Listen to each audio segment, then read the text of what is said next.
আমরা জানি যারা হাইড্রোজেনের ওপরে থাকে তাদের মধ্যে তুমি যদি অ্যাসিড অ্যাপ্লাই করো, ধরো তুমি এখানে H2SO4 অ্যাপ্লাই করছো, so what will it do, it will form An2SO4 whole thrice, তার সাথে সাথে ও হাইড্রোজেনকে রিলিজ করতে শুরু করে দেবে। ঠিক আছে, তাহলে দুটো অ্যালুমিনিয়াম নেবে, কটা H2SO4, হ্যাঁ তিনটে, এটা নিলে তাহলে 3H2 তুমি এখান থেকে রিলিজ হতে দেখতে পেয়ে যাবে।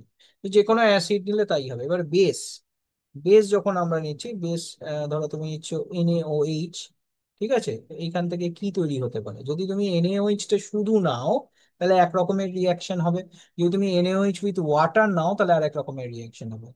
এবার এইখানে রিয়াকশনটা তো খুব সোজা, আমরা যদি এই অ্যালুমিনিয়ামের রিয়াকশনটাকে দেখতে যাই, অ্যালুমিনিয়ামে কি আছে, অ্যালুমিনিয়াম তোমার ইলেকট্রন ছাড়ছে, তিনটে ইলেকট্রন ছাড়বে অ্যালুমিনিয়াম।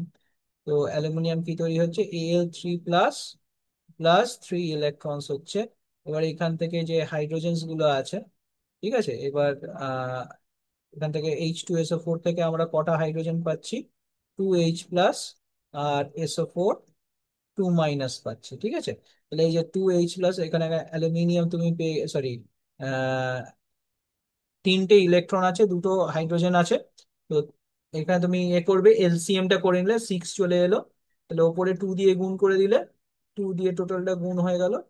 আর এইখানে তোমার এটা তোমার 3 দিয়ে গুণ হয়ে গেল। ঠিক আছে, তাহলে তুমি এখানে পেয়ে গেলে টুয়াইস অফ Al3 প্লাস, দুটো Al3 প্লাস, আর ছটা ইলেকট্রন।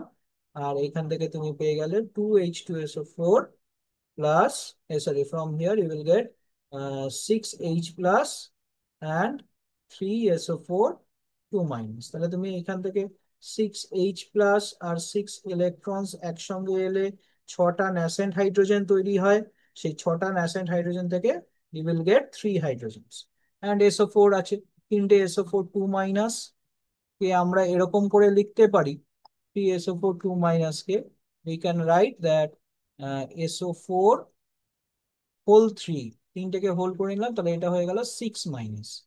ঠিক আছে, SO4 হোল 3 6 মাইনাস। এবার আমার কাছে আছে টুয়াইস অফ Al3 প্লাস, তাহলে আমরা এখানেও লিখতে পারবো Al2 6 প্লাস।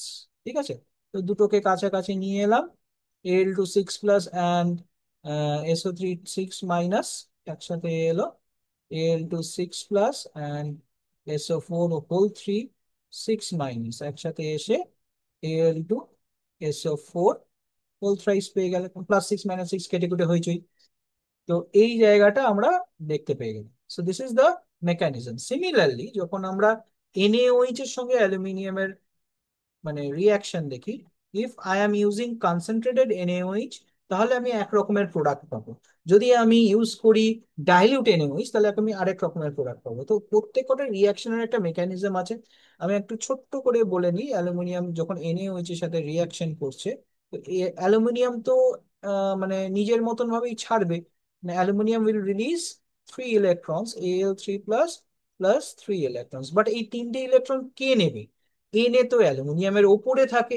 এবার ওপরে থাকা মানে আমি নিচের লোকের ইলেকট্রন নেব না। হ্যাঁ, আমি কেন নিচের লোকের ইলেকট্রন নেব? আমি তো নিচের লোকের ইলেকট্রন নেব না, সোডিয়াম পড়ে আছে, তাহলে পড়ে থাকলো তো। তাহলে NaOH কে তুমি ব্রেক করবে কিভাবে? NaOH will break with as Na plus O2 minus, বা তুমি OH লিখে দাও, Na প্লাস OH মাইনাস। প্রথমে এইটাকে ভাঙো, তারপরে তুমি কি করবে, এই OH মাইনাসটাকে ভাঙবে, O2 minus plus H plus, O2 minus plus H plus, এভাবে আমরা ভাঙতে পারি। এবার আমার কাছে কটা ইলেকট্রন আছে, তিনটে ইলেকট্রন আছে। তো তিনটে ইলেকট্রনের জন্য তিনটে H প্লাস তোমার লাগবে, তো 3 ইলেকট্রনস, এখান থেকে তোমার 3H প্লাস লাগবে, তাহলে 3H প্লাসের জন্য তোমার তিনটে NaOH লাগবে, 3Na plus, 3OH minus, 3O2 minus, 3H plus হয়ে গেল। তোমার এখান থেকে কি পেয়ে গেলে 3 ন্যাসেন্ট হাইড্রোজেন। এবার কথা হচ্ছে, তিনটে ন্যাসেন্ট হাইড্রোজেন যদি থাকে, দেন হ্যাঁ তুমি কতগুলো হাইড্রোজেন পাবে, 3/2H2। তো টু অ্যাভয়েড দ্যাট আমরা কি করব, আমরা এখানে we will add 6 NaOH to get 6 Na plus, 6 OH minus, 6 O2 minus, and 6 H plus. And here also we will add 2. তাহলে 2 3 plus and 6 electrons হয়ে গেল। তাহলে এইখান থেকে তুমি পেয়ে গেলে যে এইটা, এই তিন তিন কেটে দিয়ে তুমি 6 6 করে দাও, 6 ইলেকট্রন, 6H+6 ন্যাসেন্ট হাইড্রোজেন, ঠিক আগের মতন আমি তিনটে হাইড্রোজেন পেয়ে গেলাম।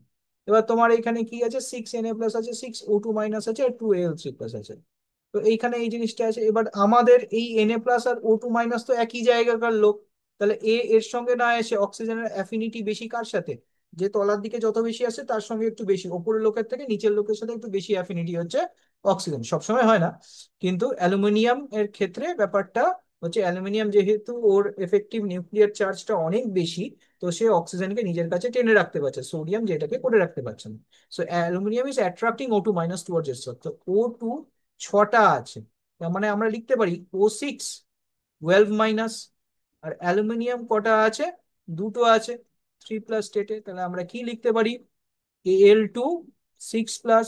তাহলে এবার দুজনকে কাছাকাছি নিয়ে আসো, Al2 6+ অ্যান্ড O6 12- একসঙ্গে নিয়ে আসো, কি তৈরি হয়ে গেল, Al2O6 6-। 6+6- কেটে গিয়ে এটাই চলে গেল। এবার দেখো এই পুরো জায়গাটার থেকে তুমি 2 কমন নিতে পারবে, কিন্তু এই পুরো জায়গার থেকে তুমি 2 কমন নিতে পারো, নাও নিতে পারো, রেখে দাও, ঠিক আছে, এখন রেখে দাও। তো তোমার কাছে কি আছে, 6Na+ আছে।